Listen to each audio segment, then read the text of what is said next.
എന്തായി കൂട്ടുകാരെ, പുതിയ നോട്ടിഫിക്കേഷൻ പ്രകാരമുള്ള വില്ലേജ് ഫീൽഡ് അസിസ്റ്റന്റിനൊക്കെ അപ്ലൈ ചെയ്തെന്ന് കരുതുന്നു. അതുപോലെ തന്നെ നിങ്ങളുടെ പഠനമൊക്കെ ത്വരിതഗതിയിൽ നടക്കുന്നു.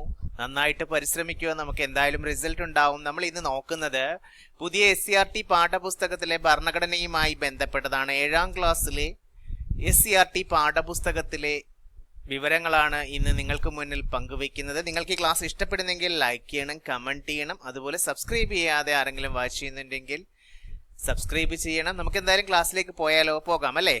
അപ്പോൾ SCRT പാഠപുസ്തകങ്ങളെ ആസ്പദമാക്കിയിട്ടുള്ള ക്ലാസ് ആണ് നമ്മൾ നോക്കിക്കൊണ്ടിരിക്കുന്നത്. ഭരണഘടന വഴിയും വഴികാട്ടിയും എന്ന് പറയുന്ന 7th സ്റ്റാൻഡേർഡിലെ ഒരു ചാപ്റ്റർ ഉണ്ട്. ആ 3rd ചാപ്റ്ററിനെ ആസ്പദമാക്കിയിട്ടുള്ള ക്ലാസ് ആണ് ഇന്ന്. നമ്മൾ അതിലെ കുറച്ചധികം വിവരങ്ങൾ മനസ്സിലാക്കുന്നുണ്ട്. ഇനിയുള്ള എല്ലാ എക്സാമിനേഷനും ഇത് പ്രയോജനം ചെയ്യും. അപ്പോൾ ഭരണഘടനയുടെ മുൻഗാമി നമുക്കറിയാം, നമുക്ക് സ്വാതന്ത്ര്യം ലഭിച്ചത് 1947 ഓഗസ്റ്റ് 15-നാണ്. അതുപോലെ തന്നെ നമ്മുടെ ഭരണഘടന നിലവിൽ വന്നത് 1950 ജനുവരി 26-ന്. അപ്പോൾ ബ്രിട്ടീഷുകാർ 1935 പാസ്സാക്കിയ, നിങ്ങൾക്ക് എല്ലാവർക്കും അറിയാം, 1935 പാസ്സാക്കിയ ഗവൺമെന്റ് ഓഫ് ഇന്ത്യ ആക്ട്, അതായത് ഇന്ത്യ ഒരു പരമാധികാര റിപ്പബ്ലിക്കായി 1950 ജനുവരി 26-ന് മാറുന്നതിന് തൊട്ടു മുമ്പ് വരെ 1935 പാസ്സാക്കിയ ഗവൺമെന്റ് ഓഫ് ഇന്ത്യ ആക്ട് എന്ന നിയമസംഹിതയാണ് നമ്മൾ പിന്തുടരുന്നത്, നമ്മുടെ രാജ്യം പിന്തുടരുന്നത്. അതായത് നമ്മൾ റിപ്പബ്ലിക്കായി മാറുന്നതിന് തൊട്ട് മുമ്പ്. അപ്പോൾ ആ ഗവൺമെന്റ് ഓഫ് ഇന്ത്യ ആക്ട്, അതായത് നമ്മുടെ റിപ്പബ്ലിക്കിന്റെ മുൻഗാമി അല്ലെങ്കിൽ ഭരണഘടനയുടെ മുൻഗാമി എന്നറിയപ്പെടുന്നത് ഗവൺമെന്റ് ഓഫ് ഇന്ത്യ ആക്ട് ആണ്. എക്സാമിന് ചോദിച്ചിട്ടുണ്ട് 1935. നമ്മുടെ ഭരണഘടനയുടെ പല ആശയങ്ങളും വ്യവസ്ഥകളും ഒക്കെ എടുത്തിരിക്കുന്നത് ഈ മുൻഗാമിയിൽ നിന്നാണ്. ഭരണഘടനയുടെ മുൻഗാമിയായ ബ്രിട്ടീഷുകാർ 1935 പാസ്സാക്കിയ ഗവൺമെന്റ് ഓഫ് ഇന്ത്യ ആക്ട് ആണ്. ഓക്കെ അല്ലേ? 1950 ജനുവരി 26-നാണ് നമ്മുടെ ഭരണഘടന നിലവിൽ വന്നത്. അതുവരെ നമ്മൾ 1935 ബ്രിട്ടീഷുകാർ പാസ്സാക്കിയ ഗവൺമെന്റ് ഓഫ് ഇന്ത്യ ആക്ട് ആയിരുന്നു പിന്തുടർന്നത്. ഈ ബ്രിട്ടീഷുകാർ പാസ്സാക്കിയ ഗവൺമെന്റ് ഓഫ് ഇന്ത്യ ആക്ടിന്റെ പ്രത്യേകതകൾ എന്തൊക്കെ, അല്ലെങ്കിൽ സവിശേഷതകൾ എന്തൊക്കെയായിരുന്നു അറിയുമോ?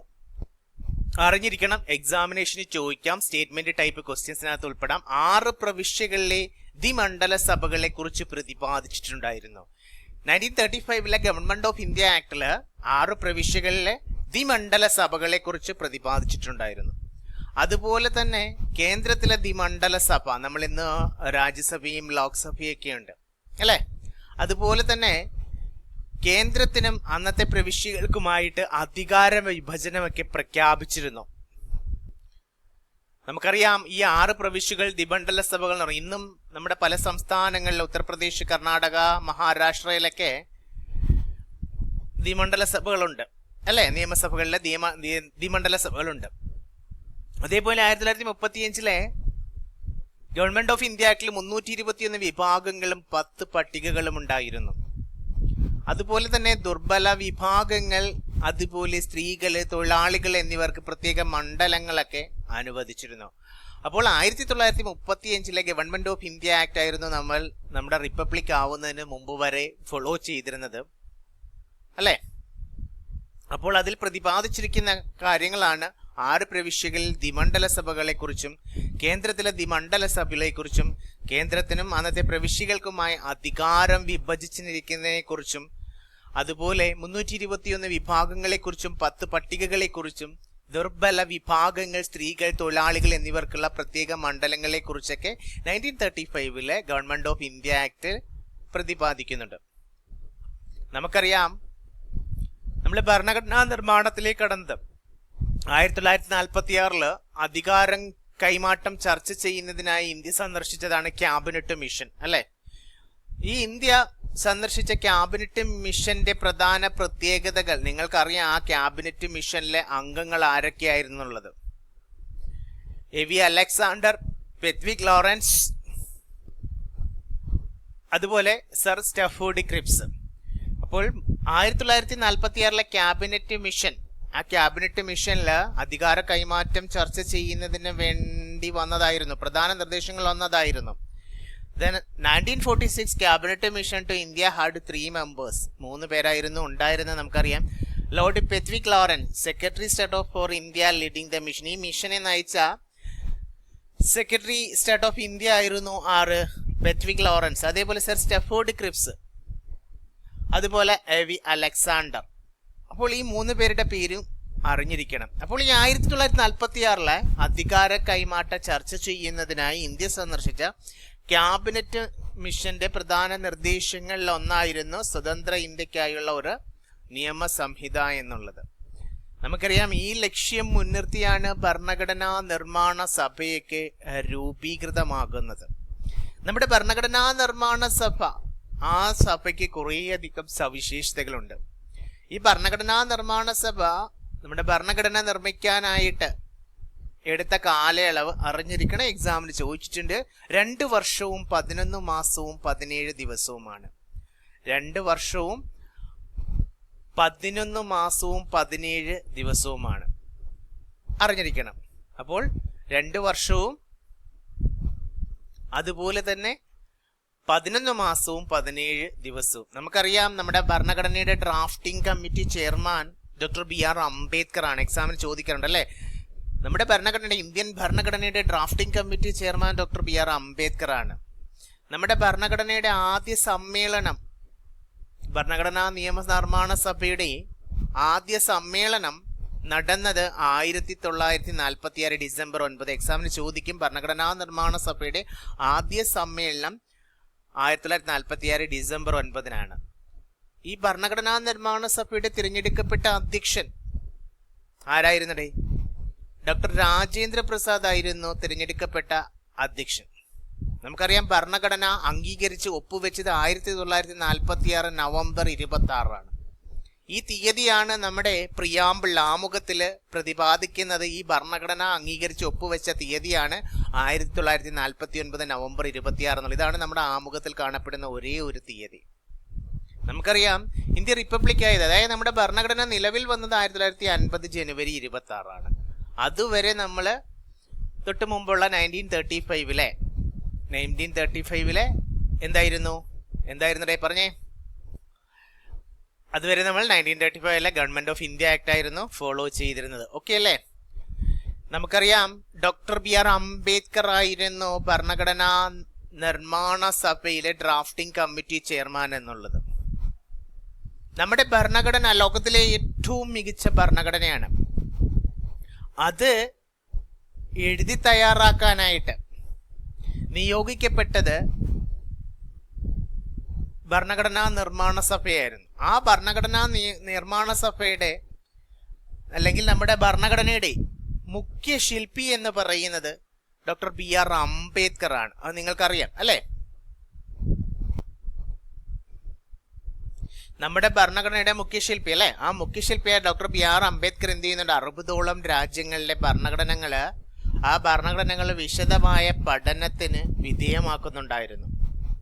മറ്റു രാജ്യങ്ങൾ രൂപപ്പെട്ട ഭരണഘടനയുടെ നല്ല വശങ്ങൾ സ്വീകരിക്കുകയായിരുന്നു നമ്മുടെ അംബേദ്കറിന്റെ ലക്ഷ്യം എന്ന് പറയുന്നതിന്. ഇന്ത്യയുടെ വൈവിധ്യം, ചരിത്ര പാരമ്പര്യം, സംസ്കാരം തുടങ്ങിയവ കൂടി പരിഗണിച്ചിട്ടാണ് വിദേശ ഭരണഘടനയിലെ ആശയങ്ങൾ ഡോക്ടർ BR അംബേദ്കർ അല്ലെങ്കിൽ നാം സ്വീകരിച്ചിരുന്നത്. നമ്മുടെ ഭരണഘടനയിൽ കുറേയേറെ സവിശേഷതകളുണ്ട്. ആ സവിശേഷതകളെ കുറിച്ചും കൂടി നമ്മൾ അറിഞ്ഞിരിക്കണം. എക്സാമിന് ഇതിൽ നിന്ന് ചോദിക്കാം.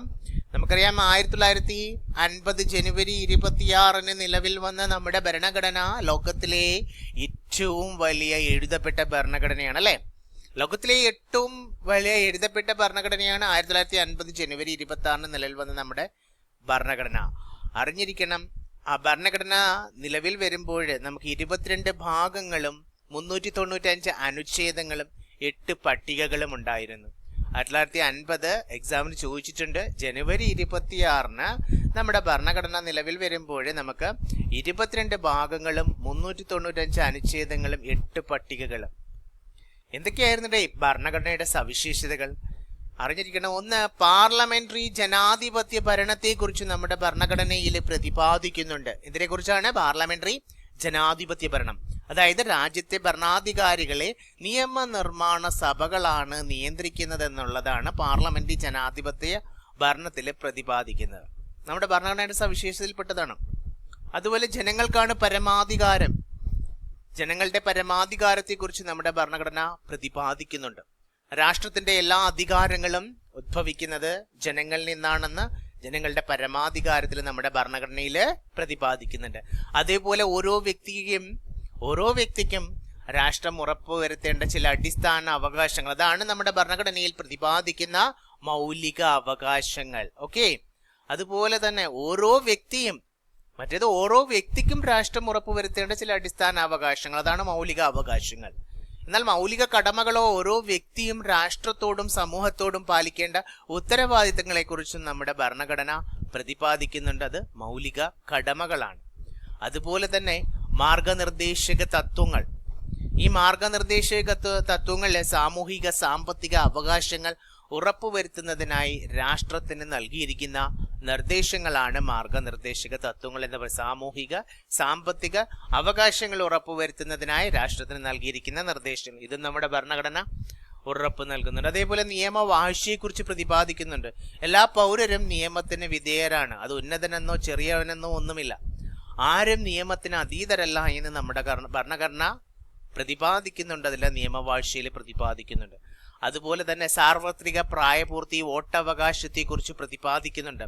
നിശ്ചിത പ്രായം പൂർത്തിയായ എല്ലാവർക്കും വോട്ട് ചെയ്യാനായിട്ടുള്ള അവകാശത്തെക്കുറിച്ചും.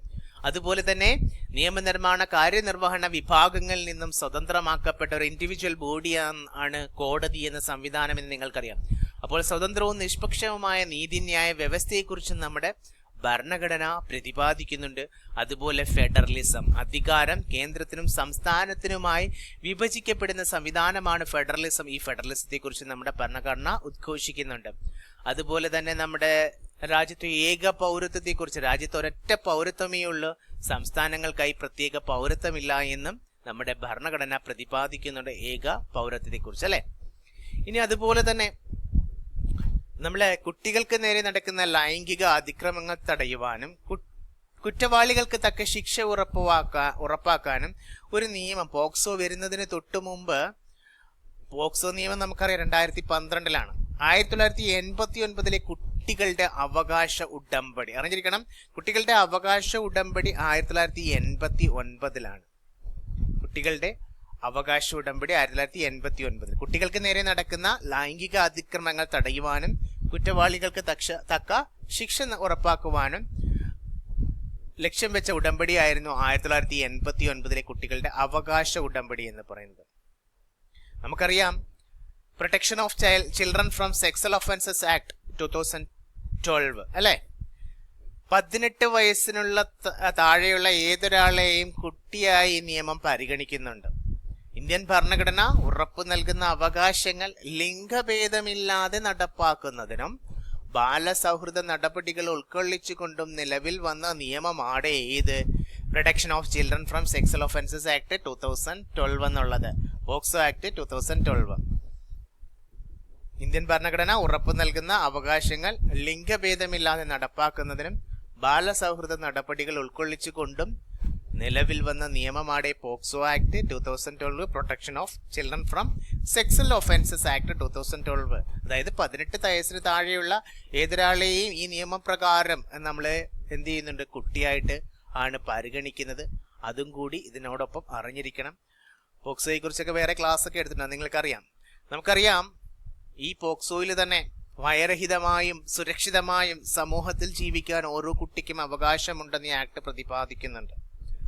അസ്വസ്ഥതയുളവാക്കുന്നത്, ഈ പോക്സോയെ കുറിച്ച് എക്സാമിന് ചോദിക്കാറുള്ളതാണ് അല്ലെ. അസ്വസ്ഥതയുളവാക്കുന്നതും സുരക്ഷിതമല്ലാത്തതുമായ സ്പർശനം, നോട്ടം, പ്രവൃത്തി ഇവയെല്ലാം ഏത് വ്യക്തിയിൽ നിന്നുണ്ടായാലും അവ തിരിച്ചറിയാൻ കഴിയണമെന്ന് പോക്സോ പറയുന്നുണ്ട്. ഇത്തരം പ്രവൃത്തികളോട് അരുത് എന്ന് പറയാനും അകറ്റി നിർത്താനും അധികാരികളോട് പരാതിപ്പെടാനുമൊക്കെ ശ്രദ്ധ പുലർത്തണമെന്ന് അനുശാസിക്കുന്നുണ്ട്. നമുക്കറിയാം ലൈംഗികാതിക്രമ കേസുകൾ ഉണ്ടായാൽ അവ റിപ്പോർട്ട് ചെയ്യേണ്ടത് വകുപ്പ് 19 പ്രകാരമാണ്.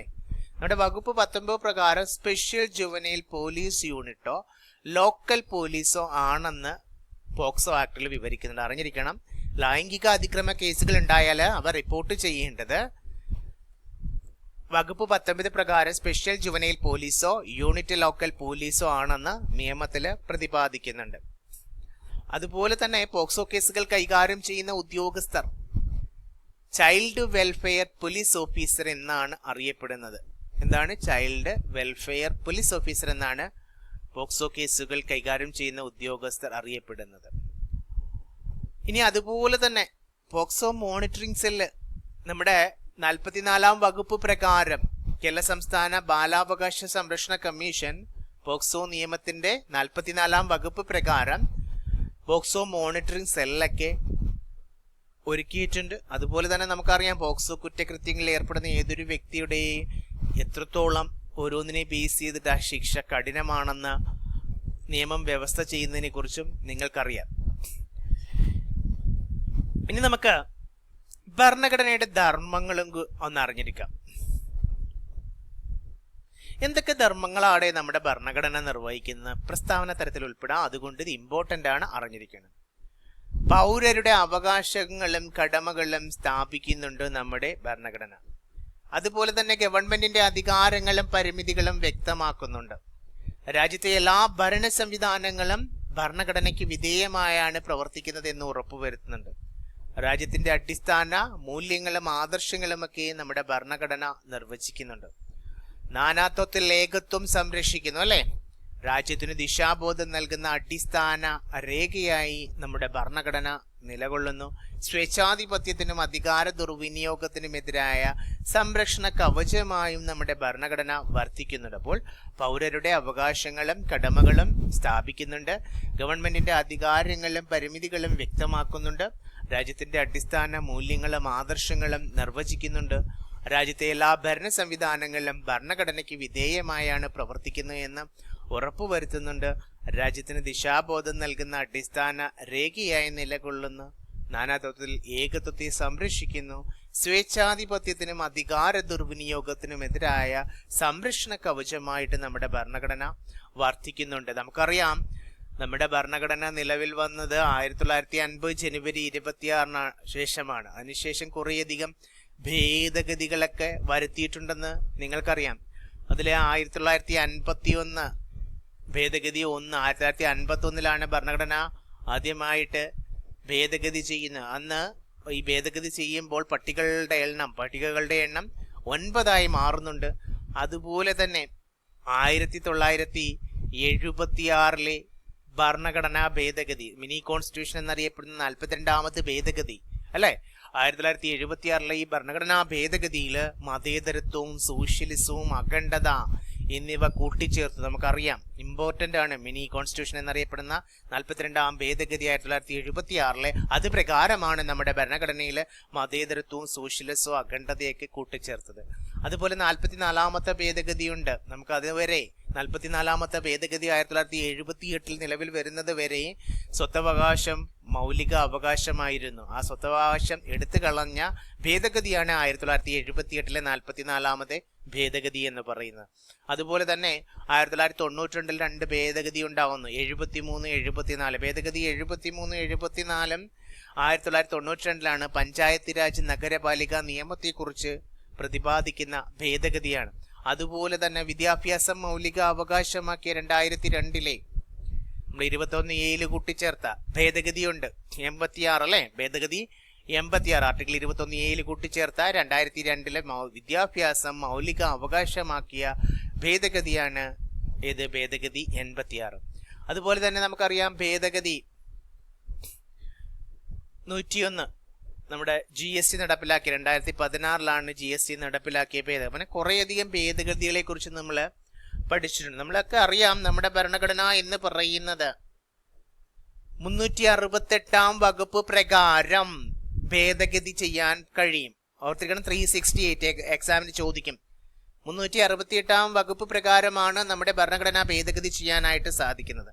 ഈ ഭരണഘടന ഭേദഗതി ചെയ്യാനുള്ള അധികാരം ആർക്കാണ്? എക്സാമിന് ചോദിക്കും. സ്ഥിരം ക്വസ്റ്റ്യനാണ്, പാർലമെന്റിനാണ്. ആ വകുപ്പ് അറിഞ്ഞിരിക്കണം 368. എന്നാൽ ഈ ഭേദഗതി ചെയ്യുമ്പോൾ ഭരണഘടനയുടെ അടിസ്ഥാന ഭേദഗതി ചെയ്യാൻ പാടുള്ളതല്ല, അതുകൂടി അറിഞ്ഞിരിക്കണം. അടിസ്ഥാന ഭേദഗതിക്ക് മാറ്റം വരുത്താനായിട്ട് പാടില്ല. ഭേദഗതി ചെയ്യുമ്പോൾ 368ാം വകുപ്പ് പ്രകാരമാണ് നമ്മുടെ ഭരണഘടന ഭേദഗതി ചെയ്യുന്നത്. അപ്പോൾ നമ്മൾ മനസ്സിലാക്കി 368ാം വകുപ്പ് പ്രകാരം ഭരണഘടന ഭേദഗതി ചെയ്യാനുള്ള അധികാരം പാർലമെന്റിനുണ്ടെന്ന്. അപ്പോൾ അങ്ങനെ ഭേദഗതി ചെയ്യുമ്പോൾ ഭരണഘടന അടിസ്ഥാന ഭേദഗതി ചെയ്യാൻ പാടുള്ളതല്ല എന്ന് പറയുന്നുണ്ട്. കാലാനുസൃതമായി മാറ്റങ്ങൾ വരുത്താവുന്ന ഒന്നാണ് നമ്മുടെ ഭരണഘടന. മാറുന്ന സാമൂഹിക ആവശ്യങ്ങൾ ഭരണഘടനയില് പരിഗണിച്ചിട്ട് ഭരണഘടനയില് മാറ്റം വരുത്തുന്ന പ്രക്രിയയാണ് ഭരണഘടനാ ഭേദഗതി. അപ്പോൾ അമെൻമെന്റ് എന്ന് വെച്ചാൽ കോൺസ്റ്റിറ്റ്യൂഷണൽ അമെൻമെന്റ് എന്താണെന്ന് ചോദിച്ചു കഴിഞ്ഞാൽ മാറുന്ന സാമൂഹിക ആവശ്യങ്ങൾ പരിഗണിച്ച് നമ്മുടെ ഭരണഘടനയിൽ മാറ്റങ്ങൾ വരുത്തുന്ന പ്രക്രിയയുടെ ഭരണഘടനാ ഭേദഗതി. നമുക്കറിയാം 1973 നമ്മുടെ കാസർഗോഡ് എടനീർ മഠത്തിന്റെ അധിപതിയായിരുന്ന കേശവാനന്ദ ഭാരതിയുടെ ഒരു കേസുണ്ട്. ഈ കേശവാനന്ദ ഭാരതി കേരള സർക്കാരിനെതിരെ സുപ്രീം കോടതിയിൽ നൽകിയ കേസുണ്ട് 1973. മിക്കപ്പോഴും ചോദിക്കാറുണ്ട് Kesavananda Bharati versus state of Kerala 1973 case. Kasaragod Edneer മഠത്തിന്റെ അധിപതിയായിരുന്നു. ഭരണഘടനയുടെ അടിസ്ഥാന ഘടനയിൽ യാതൊരു മാറ്റവും വരുത്താൻ പാടില്ലെന്ന് സുപ്രീം കോടതി പ്രഖ്യാപിച്ച കേസ്, സുപ്രീം കോടതി വിധിച്ച കേസാണ് 1973 കാസർഗോഡ് എടനീർ മഠത്തിന്റെ അധിപതിയായിരുന്ന കേശവാനന്ദ ഭാരതി കേരള സർക്കാരിനെതിരെ നൽകിയ കേസ്. ആ കേസിലാണ് പ്രഖ്യാപിക്കുന്നത്. എന്താണ് പ്രഖ്യാപിച്ചത് സുപ്രീം കോടതി? സുപ്രീം കോടതി എന്തായിരുന്നു വിധിച്ചത്? ഭരണഘടനയുടെ അടിസ്ഥാന ഘടനയിൽ യാതൊരു മാറ്റവും വരുത്താൻ പാടില്ലെന്ന് പ്രഖ്യാപിച്ചതാണ് 1973 Kesavananda Bharati versus state of Kerala. ഇനി അതുപോലെ തന്നെ നമുക്കറിയാം വിദ്യാഭ്യാസം മൗലിക അവകാശമാക്കിയ 86ാം ഭരണഘടനാ ഭേദഗതി 2002. ഈ 86ാം ഭരണഘടനാ ഭേദഗതി പ്രകാരമാണ് 21A ആയിട്ട് നമ്മുടെ ഭരണഘടനയിൽ അനുച്ഛേദമായിട്ട് ചേർത്തത് അല്ലെ, ആർട്ടിക്കിൾ 21A ആയിട്ട്. ഈ ഭേദഗതി അനുസരിച്ചാണ് 2009 ഓഗസ്റ്റ് 4 നിലവിൽ വന്ന നിയമമാണ്. എക്സാമിന് ചോദിക്കും. 2009 86ാം ഭരണഘടനാ ഭേദഗതി പ്രകാരം 2002 89ാം ഭരണഘടനാ ഭേദഗതി പ്രകാരം 2009 ഓഗസ്റ്റ് 4 നിലവിൽ വന്ന നിയമമാണ് വിദ്യാഭ്യാസ അവകാശ നിയമം 2009 എന്ന് പറയുന്നത്. അപ്പോൾ ഇതിലെ 6 മുതൽ 14 വയസ്സ് വരെ പ്രായമുള്ള എല്ലാ കുട്ടികൾക്കും സൗജന്യവും നിർബന്ധിതവുമായ വിദ്യാഭ്യാസം ഉറപ്പുവരുത്തുന്നതാണ് ഈ നിയമം എന്ന് പറയുന്ന 6 മുതൽ 14 വരെ വിദ്യാഭ്യാസം മൗലിക അവകാശമാക്കിയ നിയമം. 2002 86ാം ഭരണഘടനാ ഭേദഗതി പ്രകാരമാണ് 2009 ഓഗസ്റ്റ് 4 നിലവിൽ വന്ന നിയമം വിദ്യാഭ്യാസ അവകാശ നിയമം 2009 എന്ന് പറയുന്നത്. ഓക്കെ, നമുക്കറിയാം. അതുപോലെ നമ്മുടെ ചെറു ഭരണഘടന എന്നുള്ളത് 1976 42ാം ഭേദഗതി വഴിയാണ്. നമ്മുടെ ആമുഖത്തിൽ പ്രിയാമ്പിളില് ഭരണഘടനയുടെ ആമുഖത്തിൽ മതേതരത്വവും സോഷ്യലിസവും അഖണ്ഡത എന്നീ വാക്കുകൾ ഭരണഘടനയുടെ ആമുഖത്തിൽ എഴുതി ചേർത്തത് 1976 42ാം ഭേദഗതി പ്രകാരമാണ്. ഭരണഘടനയിൽ വേറെ ചില മാറ്റങ്ങളൊക്കെ ഈ 76ാം ഭരണഘടനാ ഭേദഗതി പ്രകാരം വരുത്തിയിരുന്നു. അതായത് നിരവധി മാറ്റങ്ങൾ വരുത്തിയ ഭേദഗതി ആയതുകൊണ്ടാണ് ഈ 1976 42ാം ഭേദഗതിയെ മിനി കോൺസ്റ്റിറ്റ്യൂഷൻ എന്ന് വിളിക്കുന്നത്, ചെറു ഭരണഘടന എന്ന് വിളിക്കുന്നത്. അപ്പോൾ കൂട്ടുകാരെ, നമ്മൾ 7ാം സ്റ്റാൻഡേർഡിലെ SCERT ടെക്സ്റ്റ് ബുക്കിനെ ആസ്പദമാക്കിയിട്ടുള്ള ഭരണഘടനയുമായിട്ട് റിലേറ്റ് ചെയ്തിട്ടുള്ള കുറച്ച് കാര്യങ്ങളാണ്, ഇമ്പോർട്ടൻ്റ് ആയിട്ടുള്ള കാര്യങ്ങളാണ് പഠിച്ച് നിങ്ങൾക്ക് എക്സാമിനേഷന് SCERTയെ ബേസ് ചെയ്തിട്ട് ക്വസ്റ്റ്യൻസ് ഉണ്ടാവും. സോ ഈ ക്ലാസ് കണ്ട് കേട്ട് മനസ്സിലാക്കുക. നമുക്ക് അടുത്ത ടോപ്പിക്കുമായി അടുത്ത ക്ലാസ്സിൽ കണ്ടുമുട്ടാം. Bye, take care.